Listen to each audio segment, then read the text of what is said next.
Twan13 here, and today we're going to be looking at the Energy Flux electric hand warmer and battery pack.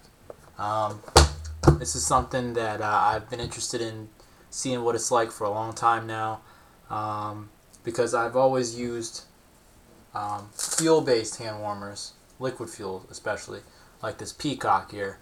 I actually have it going right now, and it's nice and toasty. But some people just don't like how complicated they are. Honestly, it's really not that complicated, but I can see how it's a little bit more work than some people want to do. They just want to plug it in, charge it, grab it when they're ready to go, and I can totally understand that sentiment. So that's what this is for. Not to mention it gives you a little bit of backup power when you want to charge your phone. So it's just going to be a basic unboxing, but here it goes. So the outside of the box is a nice cardboard. It's a very hard, almost like a paper wood, if you will. It's very firm, so it's not going to get damaged. When you open up the package on the inside, you're greeted by this little, let's see, it's a seller. I got it from Amazon, Beanworthy or whatever. They put their little card in here.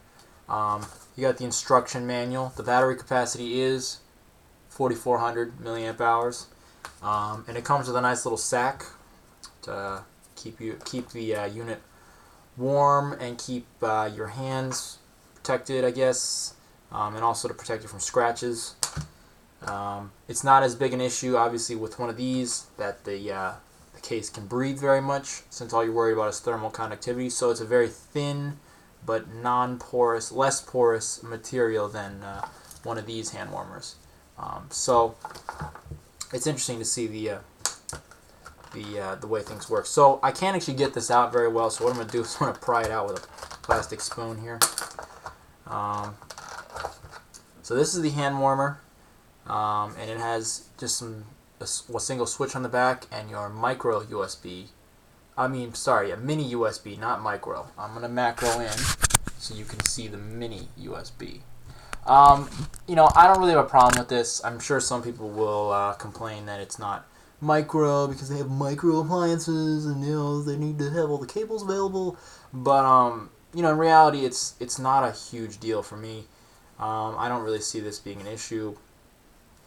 Again, because I have a lot of mini USB cables from old devices, and so they give you a mini USB cable with a. That is very strange, actually. Let's see. I understand now.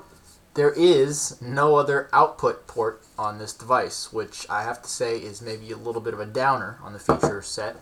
And they give you this mini USB to female standard USB to plug in to when you want to charge things from the device, and then they give you a male to male mini USB to mini USB when you want to charge the unit itself. So not the greatest thing, but again, I think the understanding is with a unit that looks like this, that the purpose is more of hand warming and less for battery backup usage.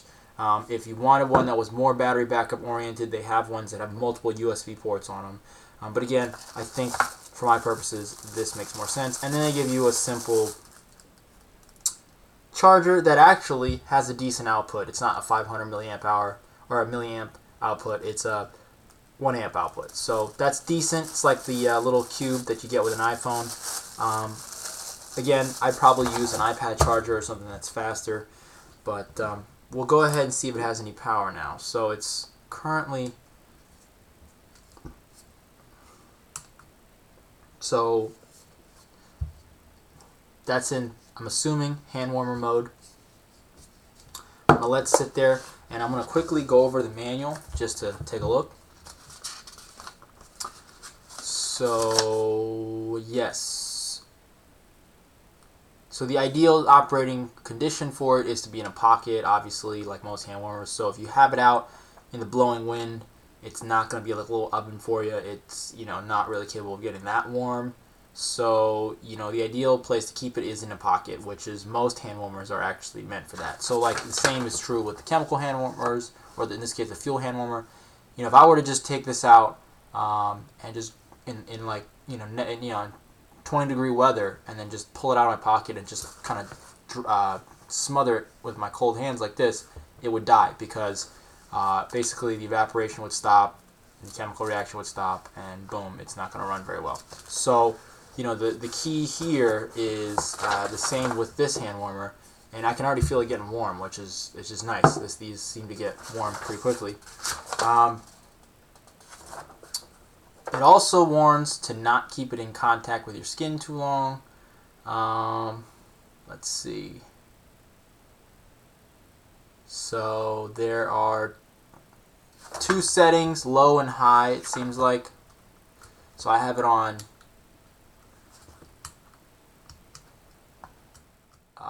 let's see. It seems like the switch is kind of finicky because there's low, but if I just shift it, you'll see it's not really on anymore. There's low again, but if I move it, it's like off. So there's high, there's low, and there's off. Seems to be working all right. So I'll keep it on high and see how hot it can get. I think the USB port on it is always on.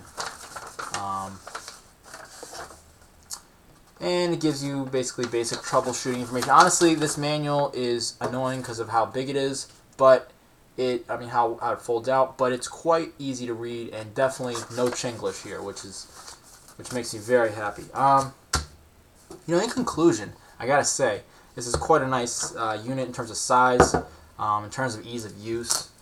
It's definitely, I still just have a thing for these chemical hand warmers or the fuel hand warmers. For me, it's just I like the ease of refilling and in the sense that I don't have to wait for it to recharge if I want to go for another round with the hand warmer. But they definitely have their limits, and one of those annoying things about these hand warmers, I guess, is the cold shock issue, right? Now, if you cold shock one of these, it might die, and you won't be able to really restart it until you heat up the reservoir again or add a little bit of fuel to kickstart it, which is a kind of annoying thing and difficult thing to do out in the field. Whereas one of these things, the worst thing's going to happen if you cold shock it is it won't be that warm until you put it back in your pocket. But it's not going to kill the unit because, it's electric. So again, guys, this has been my unboxing of the Human Creations Energy Flux rechargeable hand warmer and external battery pack. I hope you guys like this video. Again, just bringing you the honest reviews here, honest unboxings here. This unit seems like a very reliable, in the sense that it's very simple. There's not a whole lot that can go wrong with it, and it looks like if you actually needed to repair it, there's just 2 screws in the bottom and the whole unit comes apart. I've seen a lot of these with like solar panels on them and all kinds of other bullshit. You don't really need that, and I find that for the price I paid, which was about $33 for this thing, it's a good deal. So in conclusion, this has been the unboxing. I said that already. Okay, guys, you know what this is. The unboxing of the Human Creations Energy Flux thing, alright? Thanks for watching. Don't forget to like the video if you liked it. Give me some comments, ask questions, give me some feedback, and give me suggestions for things you might want me to review or take a look at in the future. Peace.